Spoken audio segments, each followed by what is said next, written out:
What the fuck are you reading? It's the ESPN magazine. It's the body issue. Look who's on the inside. Is that Charlotte Flair? Fuck! She really looks good. I give her credit. You really just say that? Yeah, it's nice to see her finally get off the cover of Lopsided magazine. Oh, Mom. It's time for another wrestling podcast. All right. Welcome to another wrestling podcast. This is episode 194. I'm your Mark of Marks, Credo. And I gotta step my game up because I haven't been blocked lately on Twitter. I'm Minority Mike. And ladies and gentlemen, this is Angry Cooter reminding you, don't tug your peckers. There you go, guys. On the show, we're going to be joined by Northeast Wrestling Champion, Wrecking Ball Legursky. He's stopping by after his title win against Flip Gordon last week. Guys, we are off for a little bit. It's summer. Things are happening. Credo, it's why getting can't into you that role, you know. Credo, you got to admit the truth. You didn't want to do a show last week because James Ellsworth made his return. And now you want to do a show this week because a Japanese superstar got bit by a police dog. All right? Well, you racist bastard. What I want to know is what caused Nakamura to get bit by a police dog. Was he smuggling something that we don't know about? Don't just bite anybody, right? Yeah, that is interesting. Well, either way, guys, that was the whole point. I mean, James Ellsworth, guys, I want to talk really quick about this because, no, it's not the hate for James Ellsworth. Is it just me, or is it just lazy booking? Is it just creatives that bad that they can't use anybody on their roster that their number one go-to play for Carmella was, well, you know what? Let's hire James Ellsworth back. Oh, he was out. He was gone. I was happy.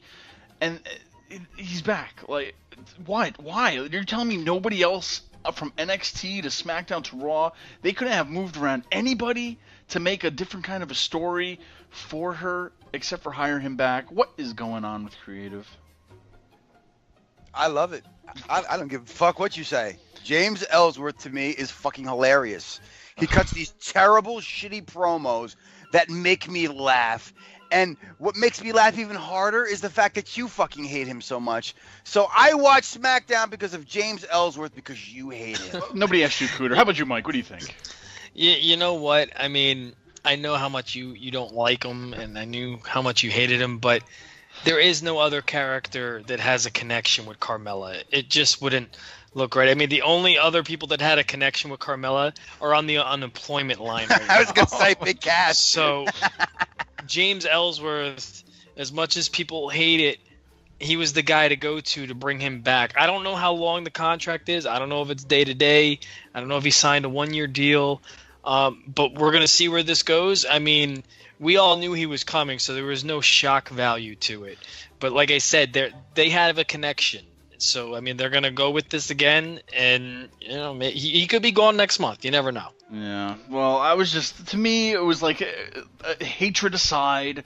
I was just like, wow, I can't believe there's nothing else for her to do, or not even just to do it by herself, or, man, not even team her up with another girl on the roster, but I guess it is what it is. You might actually get your wish. He might be gone next week because apparently he's got to wrestle Asuka. I was just going to say, Credo, I mean, this could be like the newest addition to the women's roster because, I mean, his last match was against Becky Lynch before they let him go, and his first match back is going to be up against Asuka. So James Ellsworth is officially, in my opinion, part of the women's division on SmackDown. But not for nothing, but I think that can also be a way they can write him off where Asuka literally kills him. That's how you write off James Ellsworth. Asuka's going to kill you. Yo, but you know what? You know what's so great about that? Credo is going to be so torn because it's going to be a Japanese superstar or James Ellsworth. What is he going to do? Oh my goodness. You know what's even better about this too, that they're going to wrestle each other, is the fact that like you could tell Asuka doesn't go full force on a lot of the women because we saw what she does in Japan. She is lethal. She's going against a dude. I expect her to really fuck him up. Yeah, but dude, some of the women on that roster are like 4 times tougher than fucking James Ellsworth. But it's a guy, so they can get away with this. This is true. Man, I'm gonna have to Facebook Live my face or Instagram it just to watch this match and live tweet it or something. Anyway, guys, well, what's funny about this whole situation is that James Ellsworth filled Big Cass's spot. Guys, who'd have thought? He was out so long for an injury, comes back, gets injured again, out for a few weeks, has a program with Daniel Bryan, and then is out the door. I heard some rumblings about how he was, acting on the European tour, being drunk, and then I heard there was a backstage incident with Carmella. Who knows at the end of the day what really, drove him out of there, what drove them to fire him. But man, I guess who would have thought that Carmella would have outlasted Enzo and Big Cass out of that whole team from NXT, man. That's crazy. And the crazy thing about it is, I listened to Stone Cold's podcast this week, and Enzo was on there. And Enzo was just talking about it. Enzo talked about how Vince McMahon, how the whole thing happened where the allegations came out, and while he was rehearsing at Raw 25, getting ready to do his spot, and then Vince McMahon told him he can't go out on TV, and how they let him go. And then Vince McMahon was also the guy who let Big Cass go. They called a meeting. When Vince McMahon is the guy who's letting you go, you really pissed him off, because you got Mark Carrano, the guy who normally does the terminations there for them. But when Vince McMahon is calling you in his office and telling you to hit the fucking road, you had to have done something to really piss him off. These two, I thought these guys were going to be one of the best tag teams coming in, the modern day New Age Outlaws, and now they have no jobs. Oh man, it just go from 1 year later, because honestly, if the Hardy Boys didn't return, and by the way, that was an awesome special they have on the Hardys on the network, but if the Hardys didn't return and win the championships, the Raw Tag Team Championships at last year's WrestleMania, I would have given it to them, because they were such on a roll coming off of NXT on Raw. Everybody loved them, and boom, the Hardys come in, kind of kicked them to the side, if you will, and then from there it was just downhill. I don't know, a little downhill, a little uphill for Enzo, but then back downhill. Dude, he actually brought that up on the Stone Cold podcast about how that whole build-up to that match was all about them. It's actually a really good listen, and I stopped listening to Austin's podcast. There's only so much I can listen to him talk about driving his fucking four-wheelers and shit. I just can't deal with it. Get to the interview. I don't want to hear what you're doing on Broken Skull. I love you, Steve, but shit, I don't care that much. But in terms of Big Cass, I really just don't care. Ever since he's returned, to me, he cut one really good promo, and that was the one when he was in the ring with The Miz and started shitting on Daniel Bryan. After that, for me, it was all downhill. His second promo was garbage. I think both the matches against Daniel Bryan were trash. Him beating up the midget was just retarded. I'm glad he's gone. He didn't do anything for me. He was basically, to me, the hot tag from Enzo to Cass to fucking clean house in a tag match. To me, I saw no single potential in him. Yeah, they go by that term. A lot of these smart marks and these trolls, they use that term vanilla midget, which I fucking hate. I look at Cass and I see a vanilla giant, because he's just so vanilla and just plain, and I just. He was good when he was with Enzo. I thought those two together were perfect. But when they split them up, I just couldn't get into this character. I couldn't do it. I didn't think he was that great in the ring. I thought, as a tag team guy, you can protect him. As a singles guy, he's out there by himself. You could just see that he's not as good as all the other guys on the roster. So, good luck to him. I hope he gets, something going. We'll probably see him in Impact soon. Yeah. That's about it. He's got the height. Isn't that much? He's got the height. And what was funny, when it was released, he really isn't 7 feet tall. He's only 6'8", I think, officially. But they still bill him as 7 foot tall. Anyway, you can't teach that. Sami Zayn is out until 2019. What a shocker. I didn't see this coming. He's rumored to have suffered injuries to his shoulders. The extent was unknown at first, but then he tore both of his rotator cuffs, and so he's pretty much gone for the rest of 2018. He says he wants to be, hopefully, to be returning before WrestleMania. I'm sure everybody wants to return before WrestleMania, but Could this have been a blessing in disguise for Sammy? Because I mean, I don't know. Did they even know how to use him on Raw? At least, I mean, it was almost a blessing to where he was teaming up with Kevin Owens. He turned heel, but at the same time, it was like, once again, another guy who was used great in NXT.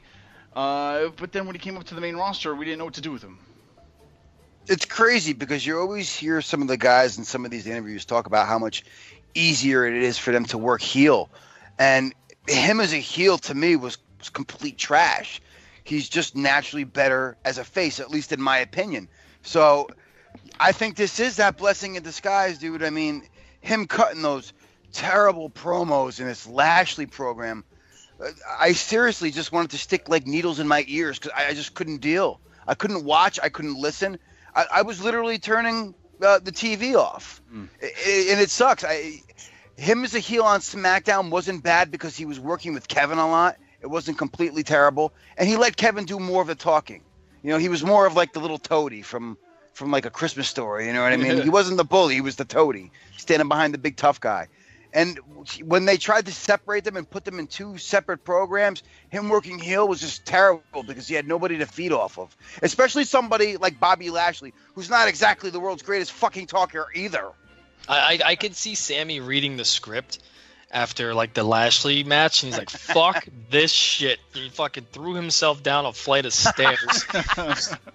Oh, guys, I fucking tore in my rotator in that match, man. I'm gonna be out for a while. I mean, it is a blessing. Like, I mean, not for nothing. If I had Sammy's role, I probably would enjoy it. Yeah, you're right. But if I was as passionate as Sammy was, I'd probably throw myself down a flight of stairs too and get myself on the injured list for a while so I don't have to do this stuff.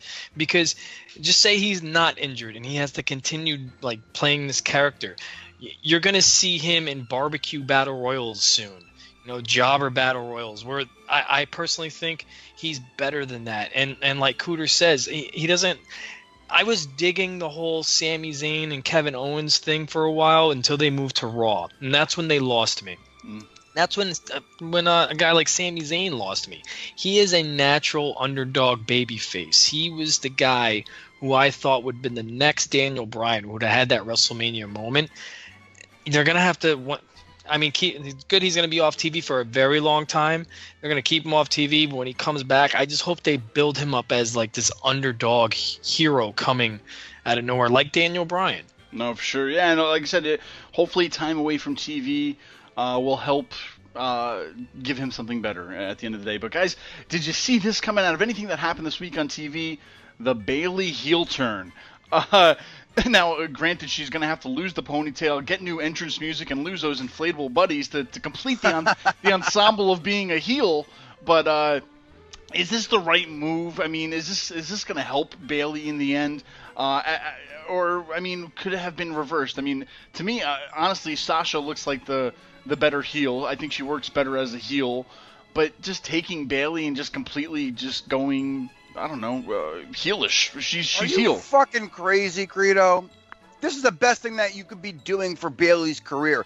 And what's fucked up about it is you could tell Bayley, it looked like she really didn't want to do it because she's so passionate about being that role model for, like, you know, little girls and shit. It's like, seriously, you got to understand something, Bayley. The crowd ain't feeling you no more. You're getting left out of every fucking match, every pay-per-view. A heel turn, you hear how that crowd popped for her? And she still looked like she hated doing it. You're finally getting the crowd back behind you. This is perfect. Mm-hmm. A little bit of a role reversal because everybody expected her to stay face and for Sasha to be the heel for everything that's been going on between these two for the last God knows how long this fucking thing has been going on. And then out of nowhere, this switch, it's perfect. This is so fucking necessary. The best thing about it is when she was beating the shit out of Sasha and she looked at her and said, "You ain't shit, Sasha." that was the best. When that line right there went viral, and I don't know if you guys saw the T-shirts that like some fan made. It was a Bayley shirt, and it was the purple with the yellow writing, and it just said on the front, "You ain't shit." It was great. You know. Let's see how it goes. I mean, I personally don't think she can come off as a heel, but then again, we've never seen her as a heel. So I'm going to give it a chance. I'm going to see how it goes. I mean, Sasha's the more natural heel, but I mean, we always beg for something different, so let's just sit back and watch. Well, I can't believe how we didn't start with this story. Shinsuke Nakamura, I know you brought it up. He was bit in the leg by a police dog. Guys, this is... I don't know. He had some contraband up his ass or some shit like that. So at first, I mean, for me, when you say police dog, I figure, well, they're all behaved in a way. I never see one that's just going crazy, that's trying to bite people.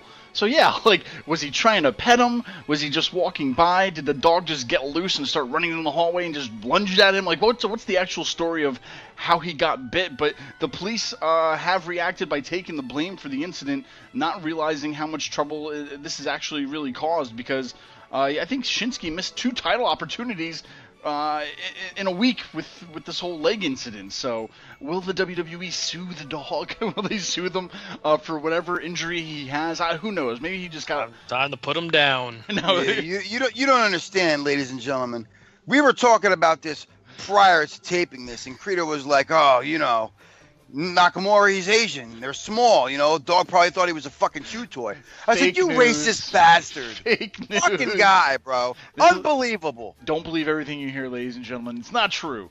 But hey, yeah, it's such bizarre news. I mean, like, as soon as they said, "Oh, they're changing the plans for him and Jeff Hardy," I'm like, "What the fuck now?" Like, they were gonna give him like maybe a United States Championship shot, and then they didn't really say at first what happened, and then the news broke that he got bit by a fucking dog. So it is interesting. It's not just like it's not like you're a mailman and he got bit by a dog. It's a police dog. So what the fuck? What was the interaction between? So I don't know. There's still some pieces missing on this news story, but it definitely made the news. Did you guys see this X-ray of Lars Sullivan where he left Chicago at NXT with a broken jaw? Yeah, I saw that. That thing was brutal. Dude, was it broken with the botched fucking Black Mass kick? you know, the one where Black didn't even touch him, and then Lars Sullivan bumped anyway. It was the impact of the air, man. The impact of the air. Get it right. That air hits you, and forget about it. It'll knock out anybody.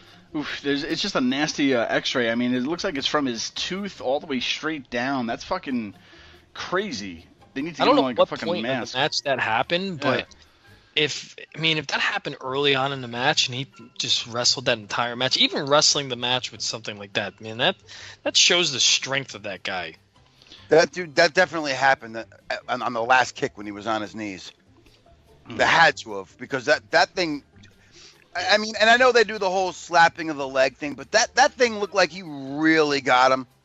That had to be it. If I'm wrong, I'm wrong. But to me, if I had to guess, I would have said that. Interesting. Well, it's a fucking wicked photo. If you guys haven't seen it, Google it. Google's your friend. Some other random news. Former Impact Wrestling stars are in NXT tryouts in Orlando this week. We have Robbie E. and Chelsea Green hanging out down there. If you haven't seen it, Robbie E's kind of reinventing himself. I actually helped him film it. His first 3 spots or 4 spots he did was in black and white. He's doing like a motivational speaker now. It's kind of cool. I dig it. It's totally different than his Robbie E days. So I hope he's, I wish him nothing but the best down there. The dude's in incredible shape. He could definitely talk on the mic. So we'll see what happens with that. But it's nice that NXT is kind of like, you're not blacklisted, being on Impact, because I felt like for the longest time years ago that it was like, if you work in TNA, there's no way they're going to bring you in, give you a shot or anything, and then little by little, guys would start coming over from Impact, and it just started a whole new, not revolution, but, it just seemed like they were blacklisted for the longest time, so it's nice that at least they're not just getting college athletes or, whomever else trying out, they're actually getting superstars down there trying out, see what they got, and see if they can make it in the WWE or NXT. Guys, any thoughts about all these tryouts happening? Absolutely. If you can't beat them into submission, try to buy them. If you can't buy them, just steal all their fucking talent. Moving on. I do like looking at the Instagram because they always update the Instagram story of the NXT of the tryouts. So I do like seeing like the stuff they go through. That stuff definitely does look intense, man. It's crazy. Guys, this was pretty bizarre. One thing I want to bring up before we move right along, but what happened the past 2 weeks? So we were on for a week. A week goes by, another week goes by. 2 weeks ago, they had on Raw that they're having matches for a qualifying match at Extreme Rules to face Brock Lesnar. And then this week they scrapped it, saying that's not a qualifying match anymore. And it's like, okay, Brock hasn't been on TV. Here's the thing. If he didn't have the Universal Championship, it wouldn't even bother anybody that he's not on TV. You know, he could have just came and gone every few months, did a specialty match, and that'd be fine.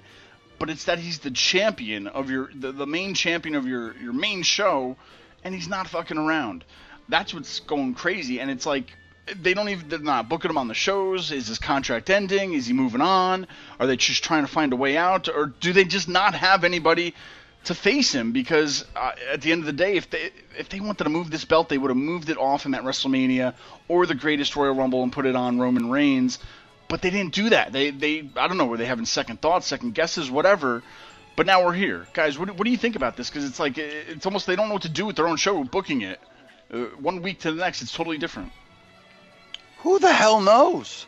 I have no fucking idea what's going on anymore. Not that any of us really know what's going on backstage, but I mean, if I had to guess, I'm like, okay, Roman Reigns getting the belt is going to piss off every single fan in the fucking United States, which is where you're doing a show with him live on television every fucking week. How bad of a look is it for a company to push a guy as your champion, as a face who's practically getting booed out of every fucking building live on television? And I don't want to hear this, oh, but he doesn't get booed at the house shows. It's usually 50-50. No, he's not John Cena. All right? Nobody gives a fuck. It's enough. It's a failed experiment. So where do you go from there? Because he has that belt, Brock Lesnar, they have done nothing to build up anybody else to be a worthy contender. Yeah, real quick though, Mike, I just want to read this really quick to get more out of you guys. I think Brian Alvarez mentioned this on the Wrestling Observer Live, and this is his quote of saying, he said, yesterday, I guess I was talking about maybe Brock Lesnar really doesn't want to face Roman Reigns again. Maybe Brock Lesnar would rather face Bobby Lashley, but none of that's true. None of that happened. It was Vince just decided, you know, he announced the multi-man match and something during the week he had decided, I don't want to do this anymore. And so he just scrapped it. That's the story. It had nothing to do with Brock Lesnar. Brock's just sitting there waiting to find out what they're going to do. Vince just changed his mind.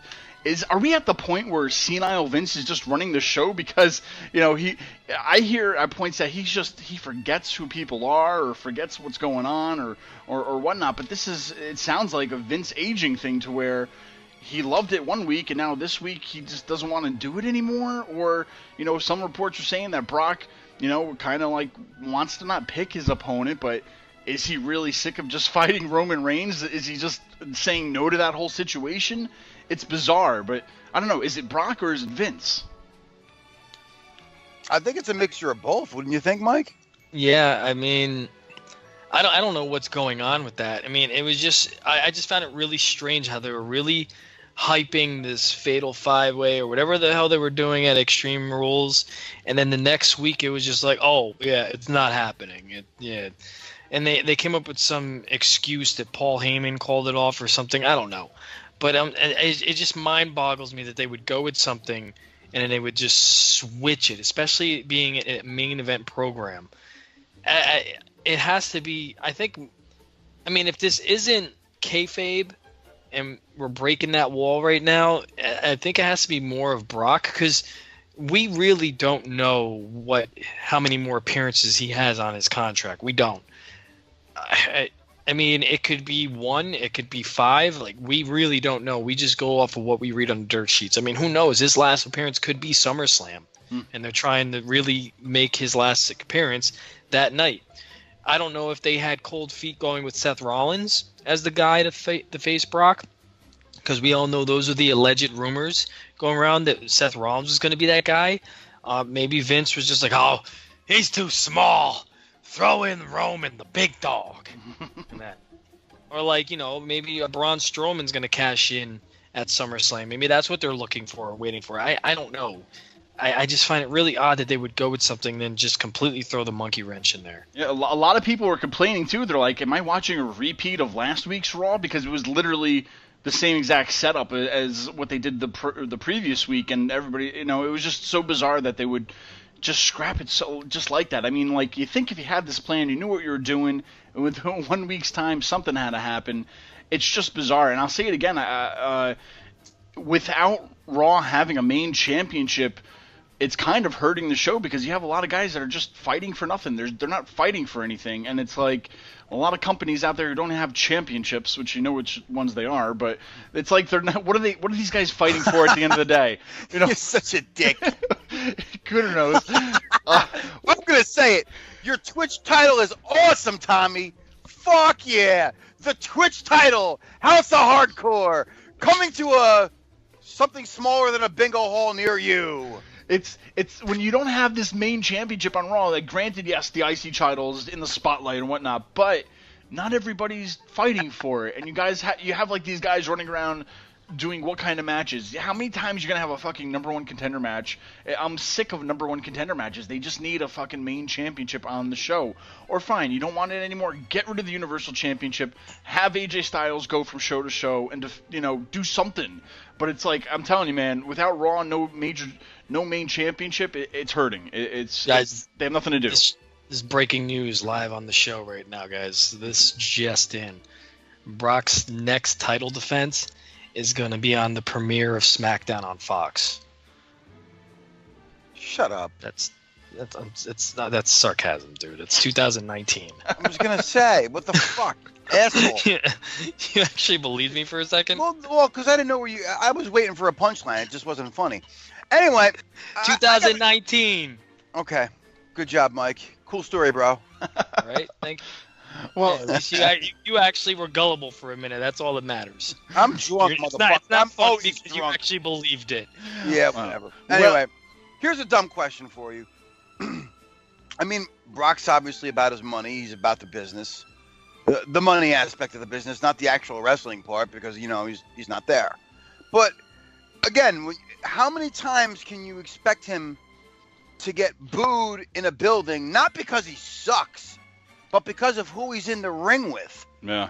Him versus Roman Reigns is not drawing money. It doesn't draw tickets. No. I mean, SummerSlam's is probably already sold out, is it not? Yeah, I would assume. I mean, being New York, I don't know if it's sold out, but it's definitely pretty much there. TakeOver's sold out. Yeah. What does that tell you? Your fucking goddamn minor leagues are sold out, and it could be before SummerSlam. And because everybody's under the assumption that, well, who the fuck wants to see Roman versus Brock Part 65? How are we going to scroll Roman out of the title and make him look strong this time? Gonna kick out of 20 F5s. That's right. 20. Yeah. Kick out of 21 F5s. Make him look strong, Brock. And then just punch him in the dick. There you go. Guys, you're listening right now. Please head on over to anotherwrestlingpodcast.com. Like us, follow us, subscribe to us. We're on iTunes, Stitcher, Player FM, Spotify, Stitcher, everything, guys. Just head on over. All the links are over there. It's 2018. You know how to find yourself. Find us on the website. But hey, like us, review us, all that fun stuff. But joining us right now, we have the newest Northeast Wrestling Heavyweight Champion, Wrecking Ball Legursky. All right, joining us today, we have the newest Northeast Wrestling Heavyweight Champion, Wrecking Ball Legursky. Wrecking Ball, man, thank you so much for joining us. How are you doing? I'm doing well. How are you? Doing good, man. Well, congratulations. You defeated Flip Gordon just about a week ago to capture the Northeast Wrestling Heavyweight Championship. What were your thoughts about the rematch and finally capturing the gold? Well, it was definitely a chip off my shoulder. I've had a 2.5-year body count of names throughout Northeast Wrestling, and it took me a while to get to the top, and I finally won it.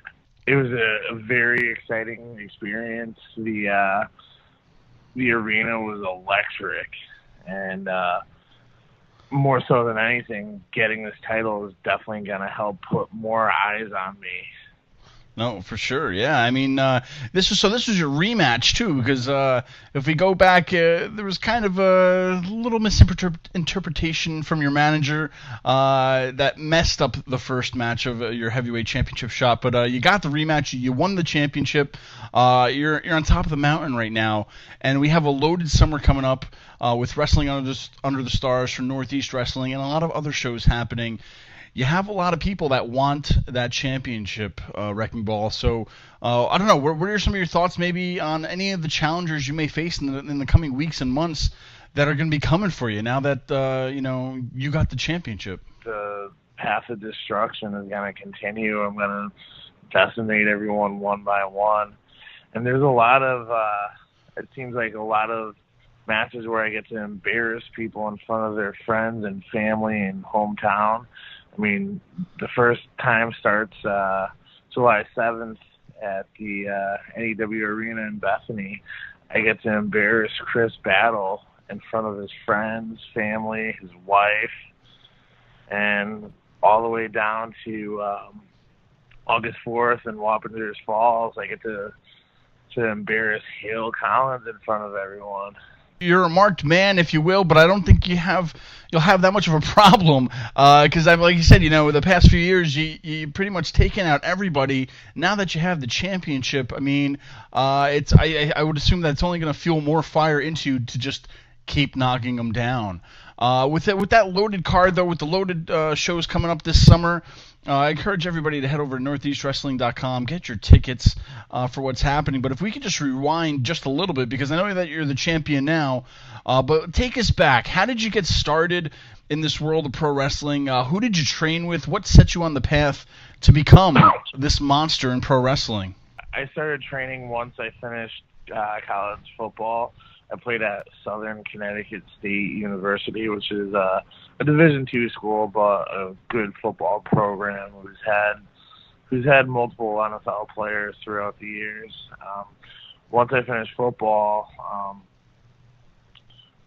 there was a wrestling school in the town that Southern Connecticut was in, New Haven, and I did a little bit of training there, and then eventually I moved on to training with Matt Taven, Mike Bennett, Vinny Marcellia, and a little bit with TK Orion, and all in one shape or another have helped to mold and create the monster that you see today. You mentioned Division II college football. Did that experience in any way prepare you to becoming a wrestler? Because I know you got to train, you got to work out, you got to do all this other stuff for football, but did any of that prepare you for wrestling, or did you have to, kind of retrain yourself, I guess, for wrestling? Well, I mean, it helped on multiple levels. I mean, the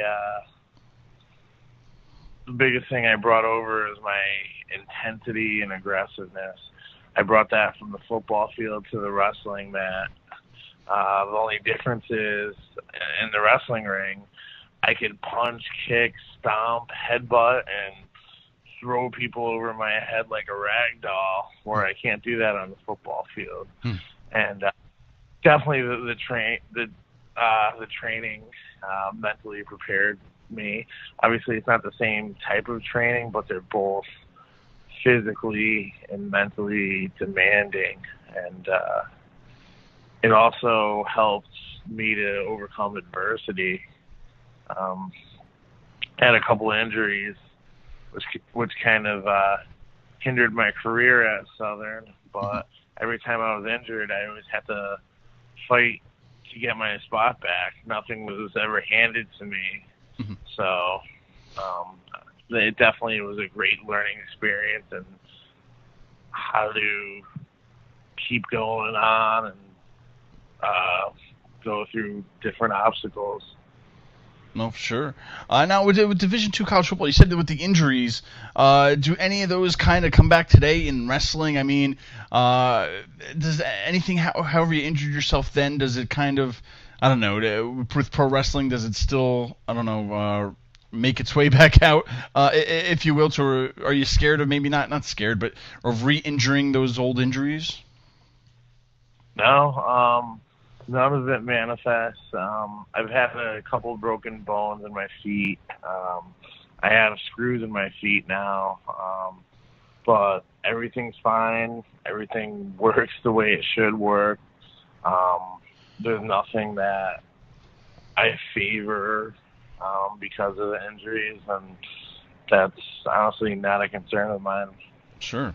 Now, you mentioned the night you won the championship, the fans were electric. Now, Bethany, Connecticut, for any fan that's listening right now who has never been over to Bethany, Connecticut for Northeast Wrestling, I encourage you to go. I'm not saying it's the size of Madison Square Garden. It's not a huge place, but the fans inside make it as if you were at any big show. What can you tell me about just the fans in general for Northeast Wrestling? Because I feel like they're nowhere else. No other promotion that I've ever gone to have the same, I think, kind of dedicated fans, electric fans that Northeast Wrestling does. How was it for you maybe that night, just being there in Bethany, winning the championship with that crowd? Because, I mean, you might have had some boos in there because you got some Flip Gordon fans, but, I mean, you have definitely a large fan base who are also cheering for you. Just in general, the fans of Northeast Wrestling, how has that been for you throughout your career there? How have they, been behind you? How have they helped you maybe to do what you do? The fans have always been electric. They're into everything I do. Especially that match with Flip, the crowd was wild that night. It was a split crowd, 50-50, 60-40-ish, but it got very, very intense from everyone. These fans live and die for the product. It's amazing. And like you said, like there might be a few hundred people in the arena, but they bring so much energy and enthusiasm. It makes you feel like you're at one of the bigger shows. Yeah, it makes you feel like you're at Madison Square Garden or whatnot. I mean, I never seen that kind of reaction anywhere I've gone to, and that's why I think it's so special with Northeast Wrestling, and just to have those fans behind you, or just at the show for you, Absolutely. Now, I do want to mention, though, you did have an experience at the WWE Performance Center. How did you get there? What did you do? And maybe what was it like to train down there with WWE, just to see, I guess, what they're doing with other talent, how they're bringing them in? Did you enjoy your time down there? Or maybe can you tell us a little bit about how it all happened? Yeah, the experience was 3 days. I just got in contact, sent a bunch of emails to. Actually, let me rewind a second. Sorry. Sure. Yeah, the experience was 3 days.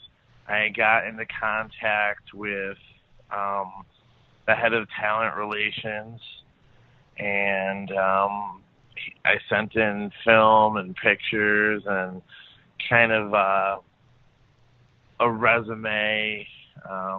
It was kind of like honestly, it was kind of like applying for any type of normal job. They flew me down to Orlando. It was 3 days. It was definitely a great experience. But it was also a very difficult experience. It was 3 days of nonstop cardio. It was each day was like 6 hours of activity, and it was just nonstop cardio. It was tough, but I got through it.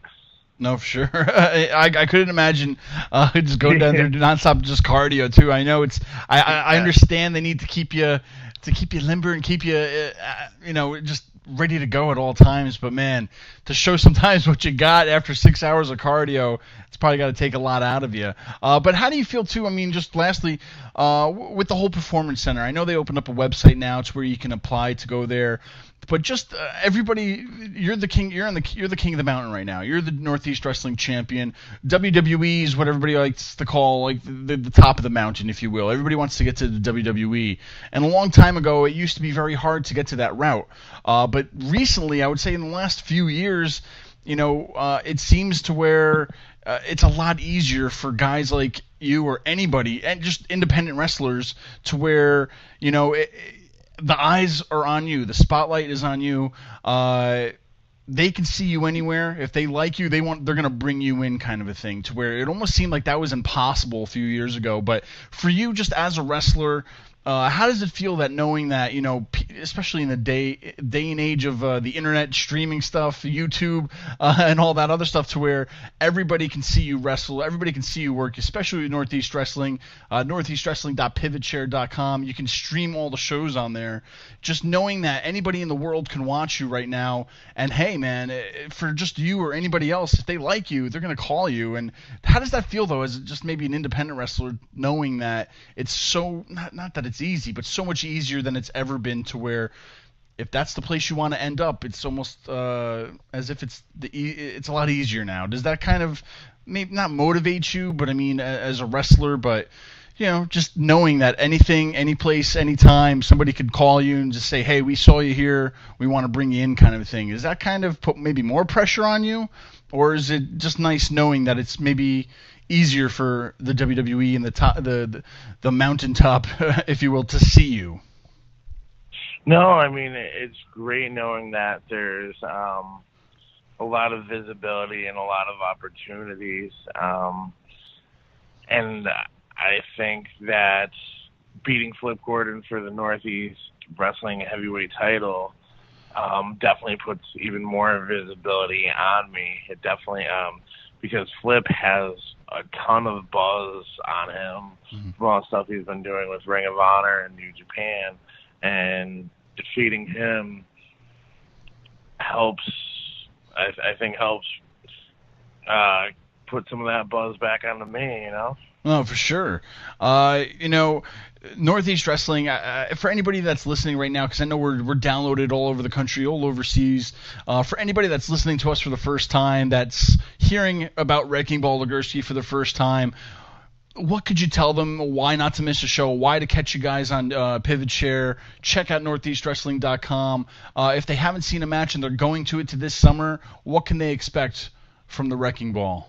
Yeah, if you watch a Wrecking Ball match, it's nonstop destruction. I throw my opponents around like a rag doll from the time the bell rings. When it comes to Northeast Wrestling as a whole, it's really the past, present, and future of professional wrestling that's involved. Pretty much everyone who's at a Northeast Wrestling show has either been on TV or is going to be on TV. For fans too listening, if they wanted to follow you on social media, where can they keep up with you on Twitter, Instagram, Facebook, and all that fun stuff? So Twitter is twitter.com/wreckingball75. Facebook is facebook.com/wreckingball75. And the Instagram is actually wrecking_ball_Legursky. LEGURSKY.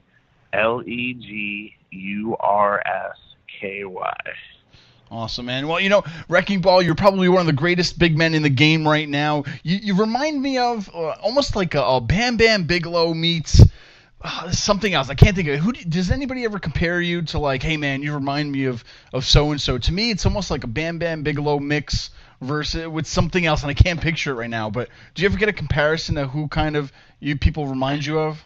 Yeah, I get a lot of Bam Bam Bigelow comparisons, and the cool thing about winning the Northeast Wrestling Heavyweight title was the first heavyweight champion for Northeast Wrestling actually was Bam Bam Bigelow. Wow. So the first champion was Bam Bam Bigelow, and the current champion is me. Wow, there you go. I didn't know that. A little trivia for everybody. Wrecking Ball, man, congratulations once again, man. I wish you nothing but the best with that championship. But watch it, man. You definitely have a target on your back now that you're the champion. But we wish you nothing but the best this year. And everybody listening out there, please, I encourage you to check out the Wrecking Ball. Head on over to northeastwrestling.com. Check out all the events this summer. Make sure you attend it. I'll be there. Wrecking Ball will be there. And thank you so much, man. Thank you. All right, guys, let's see if we can get into this. Tell me, I mean, I haven't. There's so much shows on TV. I haven't caught up on everything, but let's talk about Raw and SmackDown because that had to be the best things on TV this week, right? No.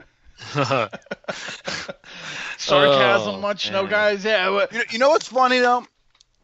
I came up with this idea, but I want to preface this by saying SmackDown did not have AJ Styles on it at all this week.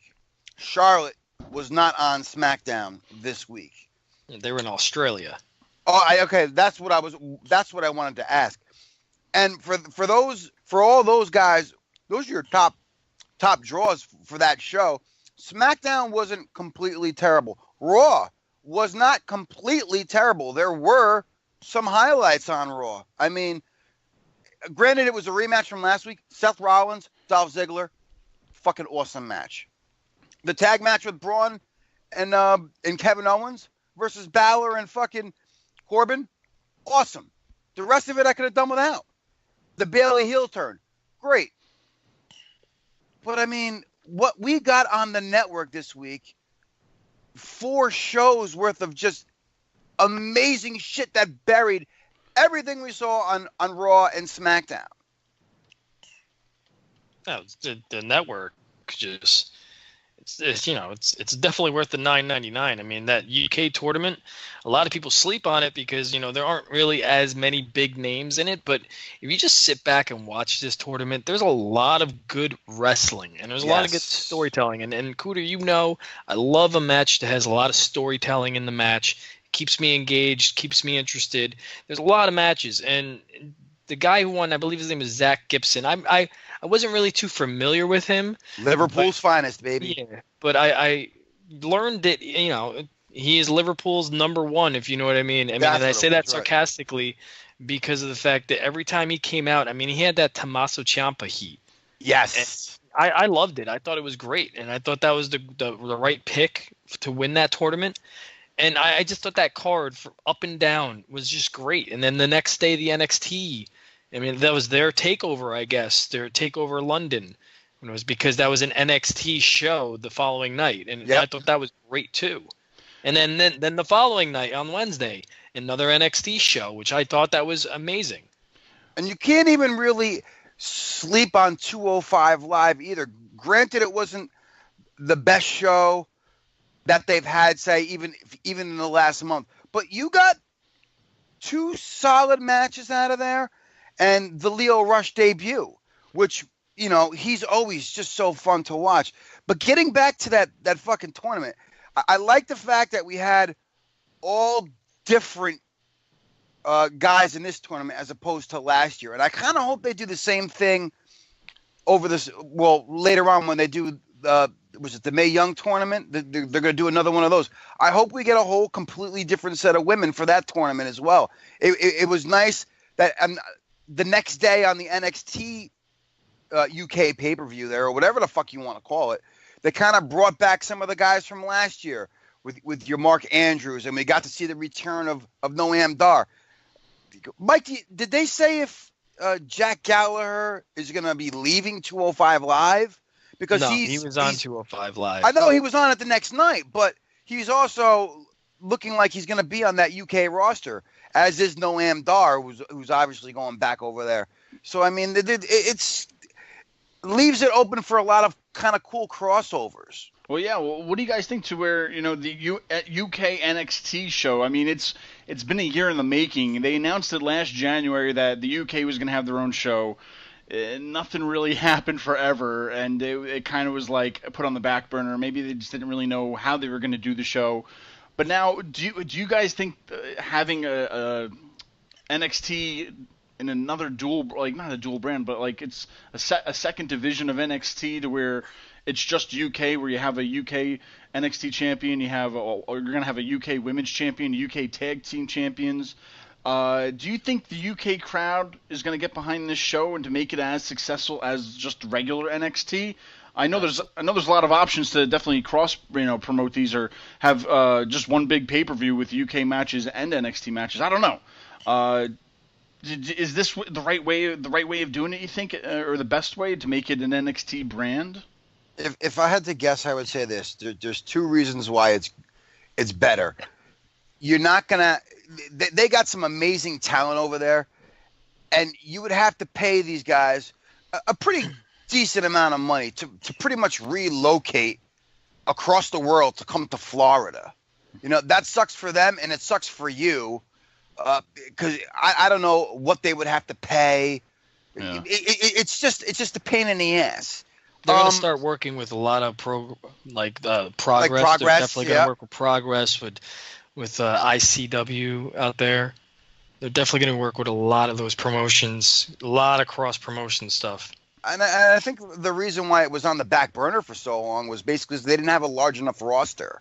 I mean, what kind of a show can you promote with just what you had on last year's tournament?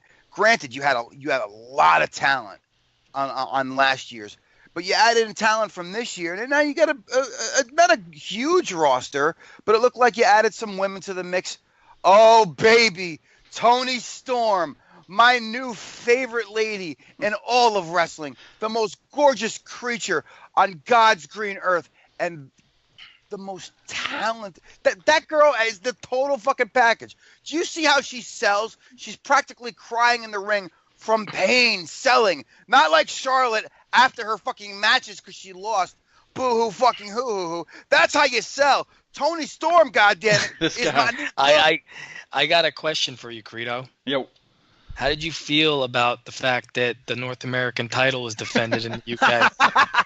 Oh my goodness. So that's a whole other show. That's probably a whole other topic. Well, here's my thing. Let me play devil's advocate a little bit let me go on the other side to where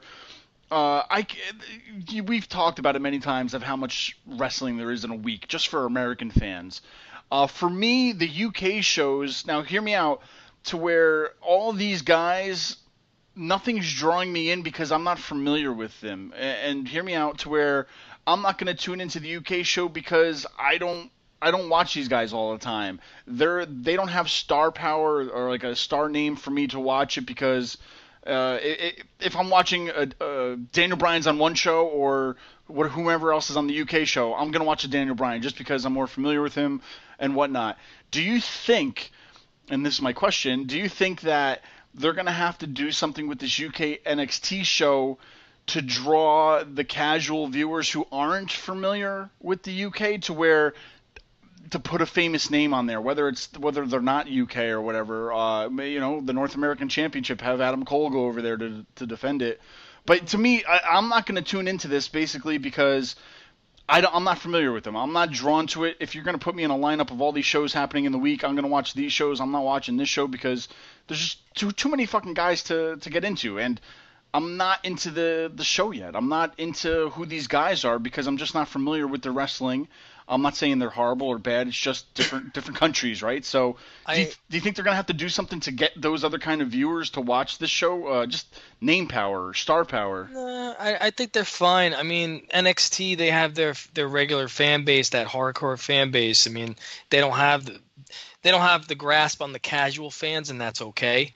The casual fans are watching that shit that happens on USA on Monday nights, and they're into it. The NXT brand, just the name NXT on it by itself, is automatically going to draw in those hardcore fans. True. And those fans that watch NXT weekly know a lot of the guys that are wrestling on that UK show. So they're automatically going to watch it, those hardcore fans. Greedo, you got to step out of that bubble, man. You got to don't be a basic wrestling fan, man. Basics. Well, okay, Cooter, how about this one too? I want to bring up what you mentioned with 205 Live because according to PW Insider, Triple H decided to pull the plug on having these matches on Raw, once he took over the brand, Hunter apparently wanted to keep the roster from getting overexposed and keep them on a show where they can be protected. It was part of WWE's attempt to change the perception of the division. Do you think by not having them on Raw, it's helping them out on 205 Live? Because on Raw, I think they were just doing silly shit anyway. They weren't really, I don't think... Credo, this is the greatest fucking thing that they could have ever done. Yeah. You know why? Because they book the 205 Live show a certain way, and certain characters are portrayed a certain way. And it almost seemed like if you would see some of these matches on Raw and Vince puts his hands all over it, these characters act one way a certain times on Raw, and then the next night at 205 Live, completely fucking different character, which is confusing as fuck for somebody like me who just wants to see the fucking matches. And I'm like, well, he did this on 205 Live, but he's doing this on Raw because they want to dumb it down for the casual viewer. The fact of the matter is, a product like NXT or 205 Live is going to draw a different type of fan. That's why I said weeks ago, I'm surprised that these other shows aren't being shipped out or shopped around. But now that there's talk that NXT might actually end up on Fox Sports 1. There's a potential for that to happen. You think that if it was more available, say NXT, to the casual viewer, if you had a 2-hour show, NXT and then NXT UK, all in one fucking show, you don't think people would watch that? Being that it's more readily available, you don't have to pay the $9.99 a month, even though I don't mind paying it because to me it's worth it. I'm literally not watching Raw and SmackDown Live ever. I'm literally watching them the next fucking day with no commercials and no entrances via Hulu. I pay extra to watch that shit. I pay more to watch fucking Raw and SmackDown without commercials than I do for everything else on the network that I actually fucking like. How do you fucking figure that one out? Well, he is angry for a reason. Basically, the network is greater than TV. Totally different worlds, totally different audiences.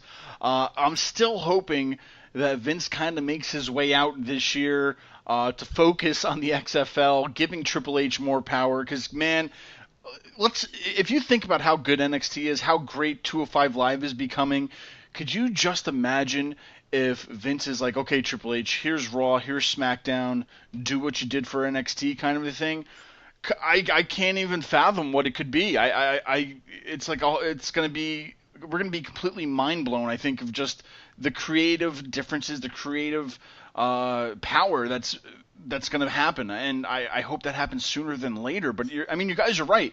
The network has been putting on better stuff than we're actually getting on TV. Because could you compare that to the Braun Strowman Kevin Owens incident that happened on Raw, to where it was horrible. The whole thing where he chased them outside in his car, and it's like he couldn't see 5 feet over to the left of him that he was standing there, or 5 feet to the right that his car was upside down. It was so bad filming, so bad TV. It was like, go to jail for that shit. Meanwhile, Bailey's going to have to go to anger management or whatever, counseling, but Braun Strowman can take your car, steal it, and flip it, and he doesn't have to go do anything. So, man. And then Kane is hugging Daniel Bryan the very next night because AJ Styles and Charlotte are in Australia. Oh my goodness. I mean, that's kind of the point. I mean, it's bad. It's bad television. It's I feel bad saying that because, like I said, there are certain aspects of the show, both of them, Raw and SmackDown, that were pretty interesting. But I mean, come on now, man. I think I have a feeling why they're bringing in Kane, and they're kind of bringing back this Team Hell No. I mean, it has that. It's weird to say this, but it has that nostalgia type feeling with seeing those two in the ring together, because they were that tag team, that strange bedfellows, like one of the best ones, I personally think. And I know why they're doing this, because they're prolonging the Daniel Bryan main event push, and I think they're waiting for a special time to actually make that happen. And I think they're gonna, if they're doing this Team Hell No thing now, you're not gonna see Daniel Bryan in the main event at SummerSlam. It's not gonna happen. They're gonna prolong this as much as possible until WrestleMania. So they're trying to find things to keep Daniel Bryan busy and keep him on TV where it's not, where they have something for him. So before like they finally give him that push to get him in there, where it's going to be like something special. Yeah, but it's not just that. What do you have for the Bludgeon Brothers? This is Nothing. refreshing for them too, because you literally had them chainsaw through every fucking team on that roster. They've beaten fucking Anderson and Gallows. They've beaten the Usos. What other fucking teams are even on SmackDown? That's No, how it's bad crazy. how bad of a job that they've done with that division on that fucking brand. It's crazy. Like a couple of months ago, we were talking about how great the tag division on SmackDown was, and now this whole mix-up happened and shake-up, and now Raw has a stacked tag team division that they can't do nothing with, and SmackDown is lacking teams that the Bludgeon Brothers are just literally like squashing through. It's crazy. Definitely crazy. And you brought it up before, Mike, though, too, with the creative. It's almost like, or not creative, but a competition. Years ago, we've seen it. We lived through it. We're watching Raw and Nitro, to where Nitro was doing fucking cool shit, where Raw was like, shit, we got to change this because no one's going to watch us anymore. And it's almost like with the no competition, and I don't think Vince doesn't even think NXT is this competition because it's not up the same night, it's not up against him. But Plus, yeah, and it's like, I mean, granted, you have all these other little factors that you got to cater to the kids, you got to cater to the adults, you got to cater to the non-fans, the fans, whatever. But it's just mind-blowing how it's like two different worlds from NXT to Raw, and it's like NXT, you're doing it right. Raw, it's that old formula isn't working anymore, and it's the lack of competition. It's like, well, we're not really going up against anything, so we'll just fucking do this. And I think the other factor is the third hour. That third hour, man, it's like you really got to stretch shit out, and it's not really helping them at all. But I mean, there's not going to be any competition for the foreseeable future with them. But I don't know what to do to make this better. I mean, these are your main shows. Raw is like the staple of WWE. How do you let that sink and become shit? Because you already got the contract and you got the fucking money. That's it. It doesn't matter. We're like, done. Seriously? Oh, we just got the great ass deal for Raw, and we got this really, really sweet fucking deal for SmackDown. Now we can go back to putting on shitty television because no matter what we do, motherfucker, we're getting paid. Yeah, I'll tell you what though, Fox is definitely they're gonna give them like other kind of shows for SmackDown. I guarantee you, if Fox doesn't buy USA out of their contract, definitely after the 5 years, I think Raw is gonna go to Fox for sure. Here's my question, and this I was thinking about this the other day, and I couldn't even answer the question because Fox has a big contract with Major League Baseball. I mean, not even the WWE is gonna outrule that contract. When the World Series is going on, Fox preempts all their programming specifically for the World Series. Now, you have SmackDown on Fox on Fridays. The way the MLB schedules these games, they don't give a fuck what's on the television. Yeah. They're just going to schedule it. They don't care about SmackDown or WWE. They're going to schedule, if a Game 7 of the World Series is on a Friday night, Fox is going to put that on before. But what happens to SmackDown? Does that move to like FS1? Yeah. Does that get postponed or pushed to Thursday or pushed to Saturday? Like, what did Vince even think about this? Did anybody tell Vince That's a good that question. MLB has more push than you do on Fox? So if MLB has like a Game 7, like they're gonna have the first slot before you. Well, Mike, here's what they would probably do. Back in the days when they were on that first USA run, they would get preempted once a year for the Westminster Dog Show. Got Do you pushed remember off this? for a dog show. Got pushed off for the dog show. They would just switch the night of when it was, or they'll tape it and air it on a fucking different night. But then that kind of screws up the travel because you got to remember they're not taping SmackDown; they're doing it live on Fridays. I understand that, but that's gonna like screw up travel. I mean, I hope they thought this through because if you look at me, I don't know what the fuck they're gonna do in that situation. Well, and the funny thing is, SmackDown debuts in October. That's MLB baseball. That's playoff season, man. Well, how about this? How about put it on the network? I mean, if they have something in the contract where it allows them to like, hey, if you can't put us on your station, we'll at least maybe run the live show on our network, and it's just another, hey, buy the network or else you're going to miss SmackDown Live kind of thing. It'd be the one safe bet to go to, at least instead of pushing them to another hour or another night. At least this way, if they did push it to another night, you could watch it as a taped show, but at least you could watch it live on the WWE Network, maybe. I don't know. That might be a good option. Oh, well. Fuck it. That's it, guys. Well, once again, the network is greater than the TV, I guess. I don't know what. Something crazy just popped in my head. And Tony Storm's ass?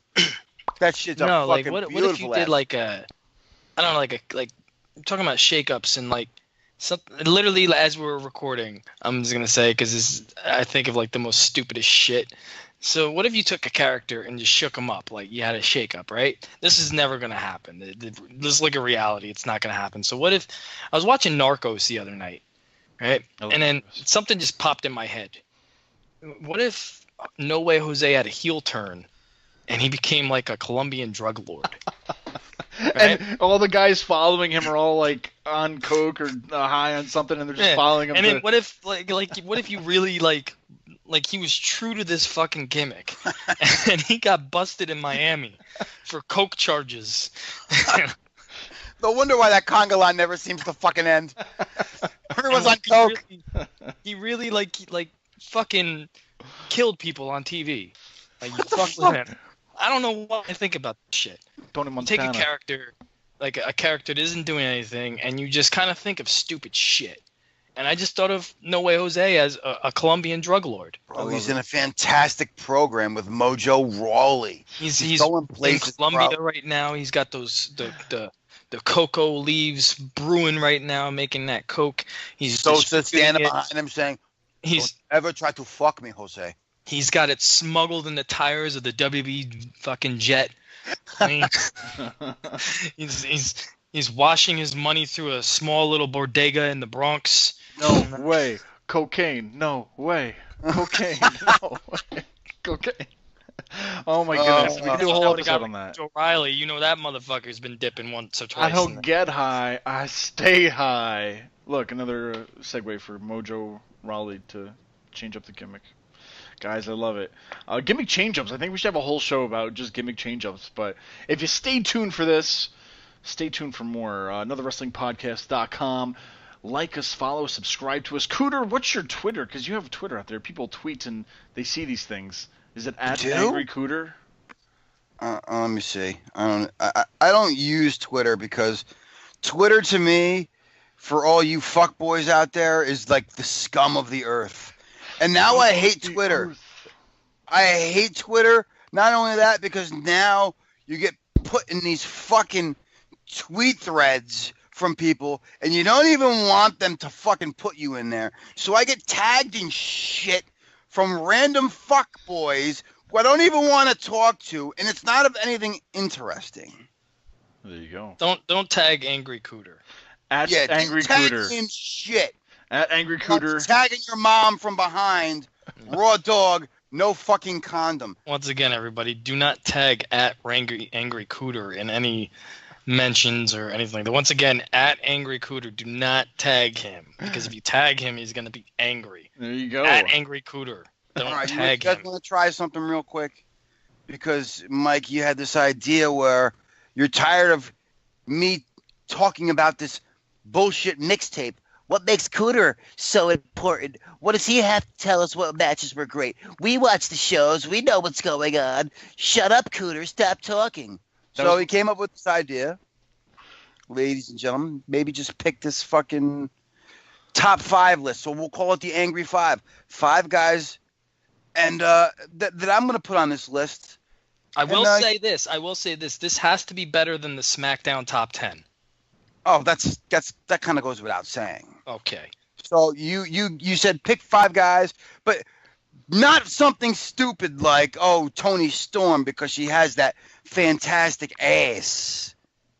Like legit picks. Legit picks. All right, I'll give you a good list. At the bottom of the list, I put Drew Gulak on there because he is the workhorse of that 205 Live division. He's in the middle of the card. He's always in the middle of the show if he's not main eventing it. And he keeps the fucking brand standing up straight. I think without good, constant workers like Drew Gulak, and even Tony Nese for that matter, but in this case, Drew Gulak is that go-to guy that kind of holds everything together, who's not in the championship picture, who's not, constantly in the main event. Agree or disagree there, Mike? I want to hear the rest of the top 5, and then I could let you know. I mean, I do like Drew Gulak. I've always been a huge fan of him. So, I obviously picked Bailey at the 4 spot because the heel turn is necessary. It got a great crowd reaction. I think you could tell she's torn. She really doesn't want to do it. I said all this earlier, so I'm not going to repeat myself. But I think once she sees where this goes, maybe she'll be able to work it better. Number 3, I went Team Hell No because of, like Mike said earlier, that nostalgic feel. They didn't have anything. They're big names. They're big guns. You had no Charlotte. You had no AJ Styles. So in this nice little surprise, you gave the watching fans something, and it was a little bit of a nostalgic thing. The hug at the end was kind of cool. Kane making the save, and they seem like reasonable opponents for the Bludgeon Brothers. Number 2, I put Tommaso Ciampa, and I put Tommaso Ciampa because on this week's episode of NXT, he cuts a promo while Aleister Black is in the ring, and anybody who's listened to this show knows Aleister Black, in my opinion, can't talk worth a shit. And it just seemed that Ciampa cutting this promo, mocking him, doing his mannerisms, actually brought out a little bit of personality in Aleister Black and made Aleister Black talking kind of interesting to watch. So not only is Ciampa fucking one of the best talkers in NXT, if not the main roster, he actually brought personality out of somebody who has the personality of a dead fucking fish. And then the top spot, it's the face of a new brand. It's Pete Dunne. 2 amazing matches this week. The 6-man tag he had with Mustache Mountain against fucking the Undisputed Era, and the what was the finals? Zach versus Zach Gibson. My God, that was the fucking match of the week. I know you don't want to hear my mixtape, Mac, but that would have been the match of the week, Mike. Just saying. All right. So those are my top 5. It's not a bad list. No, it's not a bad list. It's actually for the first week. It's actually a very good top 5. I mean, I don't have any disagreements. You know, I mean, there's a lot of guys to pick from. So I mean, you have to really be very picky and have meaning behind them. So and I do like all of them. So I just want to say Tommaso Ciampa will never be on any list I make. Never. No, he's always on the list of Credo because you called him a dick.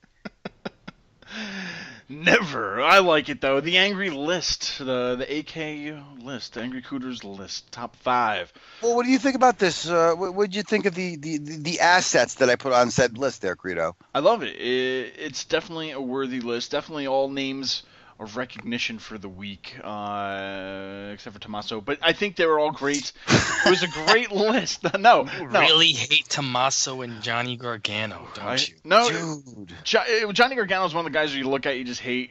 Maybe if we got together, had hung out, smoked or something, I'd be fine with him. I just don't care. Oh my God. I just don't. So if you had to hold, you had James Ellsworth and Johnny Gargano, who are you picking? Oh God. I could do this definitely. Johnny Gargano. Yeah, no doubt. All right, wait a minute. What would happen? Everybody I hate. We have to have like a bracket of who would win the Credo hate list. Let me bring up the list of Credo over here. The hateful So eight. let's get an updated list of Credo. We have Jason Jordan, Shayna Baszler, Asuka, James Ellsworth, Japanese people, Velveteen, Shane McMahon, and the Greatest Royal Rumble. Oh, and he just put Tommaso on the list, and now Johnny Gargano. So what if we had Jason Jordan, James Ellsworth, Shane McMahon, Tommaso, and Gargano in a no, just Tommaso. The Fatal 4-Way: Jason Jordan, Shane McMahon, Tommaso Ciampa, and James Ellsworth at the Greatest Royal Rumble. Shane McMahon, out of all of them. Wow. Flurry punches get over, man. I know. It's a unique thing. It's one thing that could be, a whole show could be dedicated around of, like, the Hateful Eight or whatever you want to call it, of all the who'd win out of the bracket of everybody that I hate. That'd be a good day to talk about that. But At a pay-per-view that you really hated, the Greatest Royal Rumble. we could have it at the Great Balls of Fire, like the worst pay-per-view. They're not even bringing that one back. I know. Dude, we spent how many weeks trashing that fucking name? For a shitty name, it was like actually our a favorite good pay-per-view of the year. Yeah, it was a good pay-per-view for a shitty name, Ugh. and they're not bringing it back. I think that's what they need to do. I think they need to just start naming these pay-per-views like really stupid and shitty names, so our expectations are very low. Oh, That's good. What? I said, why do you think WCW's out of business? When they talk about some of these old pay-per-views on like Tony Schiavone's podcast, and it's like Clash of the Champions, Raging Cajun. It's like, what the fuck is the Raging Cajun? It's a Great Balls of Fire, Part 5.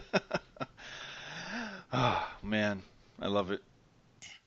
But either way, guys, that's just a little bit of what you're going to get each and every week. I don't know how to get out of it, so this is how we're getting out of it. AnotherWrestlingPodcast.com. Follow at Angry Cooter. Follow me at Credo. Over there is at Minority_Mike. We're on Twitter at AWrestlingPod. Like us, follow us, subscribe to us. Send What's Cooter, the website, Credo? AnotherWrestlingPodcast.com.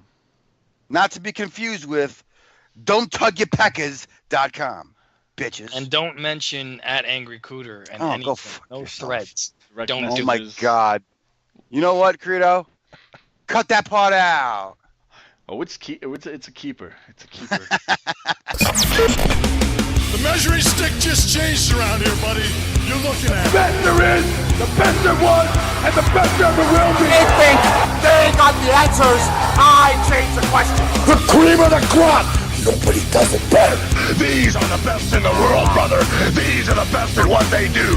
When we talk about the legends of the sport, there's only two in my book. Another wrestling podcast. Another wrestling podcast. Now can you dig that, sucker?